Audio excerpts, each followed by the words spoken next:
Trump supporters back ex-president's suggestion top general should receive death penalty in a ratcheting up of his campaign. Donald Trump claims the outgoing chairman of the Joint Chiefs of Staff committed treason in Waterloo, Iowa. Several of Donald Trump's most loyal supporters have supported the former president's controversial suggestion that a top U.S. general should be put to death for alleged treason. In a ratcheting up of campaign rhetoric, Mr. Trump claimed that the outgoing chairman of the Joint Chiefs of Staff, General Mark Milley, had committed treason by speaking to his counterparts in China and assuring them Washington had no plans to attack. This is an act so egregious that, in times gone by, the punishment would have been death, he wrote on Truth Social. His comments were widely condemned, not least by President Joe Biden and Mr. Milley himself, who revealed he had been forced to take appropriate measures to ensure his safety. While it has become commonplace for supporters of the former president to dismiss his various controversies and entanglements, be it impeachment or criminal prosecutions, as part of a Democratic-led witch hunt, some analysts had wondered if his remarks about Mr. Milley could backfire. The Republican Party has always claimed to support the military.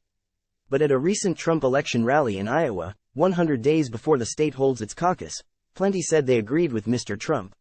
"I agree with that," said Minor Respond, a 62-year-old military veteran. "You have a job to do, and if you cross the line, you have to pay the price." Kathy Fischels, 62, a mother of 4, claimed that Mr. Trump had opened her eyes. She said the impeachments and various criminal cases were merely efforts to derail his campaign. Asked about Mr. Trump's comment about Mr. Milley, she said, "If he did treason for our country, then he deserves to have the death penalty." When asked what had brought them to the rally, most said they liked the way Mr. Trump had overseen the economy during his term in office. They also supported his calls to tighten the U.S.-Mexico border, and some backed his calls to reduce spending money on Ukraine. "I've been a Trump man since the start," said 74-year-old Bill Marshall, a retired meat cutter. Asked when he thought the nation was great, as referenced in the former president's slogan, "Make America Great Again," he said, "In the 60s and 70s, you were free to do as you liked. Time equals 400 ms. greater than during the event at the National Cattle Congress grounds. Mr. Trump repeated his claim he would swiftly bring an end to Russia's war in Ukraine. "I said, Vladimir, you and I are friends. We're good friends, but if you go in, we're gonna hit real hard. I can't tell you what I told him," Mr. Trump said. He said, "No way you would do that, there's no way." I said, "Way," and speaking hours after Hamas killed more than 1,000 Israelis. He also said such an incident would not have happened if he had been president. Many praised the way Mr. Trump was a straight shooter who did what he said he would. So some referred to his promise to nominate conservative judges to the Supreme Court, considered one of his major achievements by conservatives. In Iowa, Mr. Trump has a 33% lead in the polls over his GOP, Republican rivals, according to a tally collated by Real Clear Politics. Nationally, his lead is as big as 45 points. Time equals 400 ms. Greater than what appears clear is that Mr. Trump has not only held on to the support of the Republican base, but has also overseen a reshaping of its priorities that appear more populist and more isolationist. Several people at the event repeated his false claim that the 2020 election was rigged and said they feared their vote in 2024 might not count for anything. Of the other Republican hopefuls, only the former Vice President Mike Pence and former UN Ambassador Nikki Haley have pitched a traditional Republican foreign policy, with support for Ukraine at its core. Both are scrambling for traction, especially Mr. Pence. No senior Republican has condemned Mr. Trump's comments.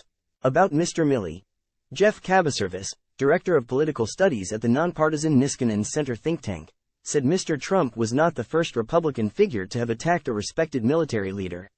In the early 50s, activist and Senator Joseph McCarthy accused the war hero, General George Marshall, who went on to serve as Secretary of both State and Defense, of assisting the cause of international communism. The difference is that there were other senior figures such as Dwight Eisenhower to push back. Mr. Cabaservis, author of Rule and Ruin, The Downfall of Moderation and the Destruction of the Republican Party, told Today, there's no such force in the party.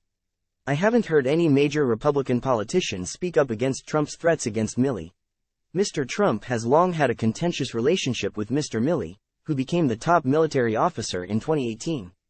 Time equals 400 ms, greater than in October 2020 and again in the aftermath of the 6th of January attack on the Capitol.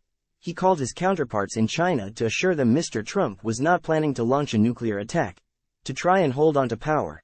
The first call was made at the direction of Defense Chief Mark Esper, and the second at the request of the Chinese authorities, and coordinated with the acting secretary's office. Details of the calls were first detailed in the book Peril by the Washington Post journalists Bob Woodward and Robert Costa. Mr. Milley later told the Senate, "I am certain President Trump did not intend to attack the Chinese, and it was my directed responsibility to convey presidential orders and intent. My task at that time was to de-escalate." Mr. Trump's attack against the Mr. Milley came after the former general was recently interviewed by The Atlantic. In the piece, he provided further details of Mr. Trump's disturbing, alleged lack of respect for the armed forces. He said that in 2019, Mr. Trump had voiced anger that Luis Avila, an Army veteran who lost his leg in an IED, improvised explosive device, attack, was chosen to sing, "God Bless America." Time equals 400 ms, greater than Mr. Trump allegedly said. "Why do you bring people like that here? No one wants to see that," the wounded